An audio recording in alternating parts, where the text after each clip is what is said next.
Welcome to Manifested Publishers. Welcome back. My name is Stephen Kariungi, the biology teacher.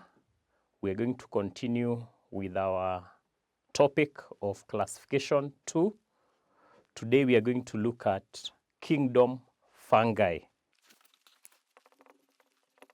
So kingdom fungi is the third kingdom. We have already looked at kingdom Monera and kingdom Protoctista. Now, when you look at the kingdom fungi, we need to ask ourselves, who are the members? Which are the organisms that are found in this kingdom? We want to look at the examples. We have common examples that we know. We know the mushrooms. We know the yeast.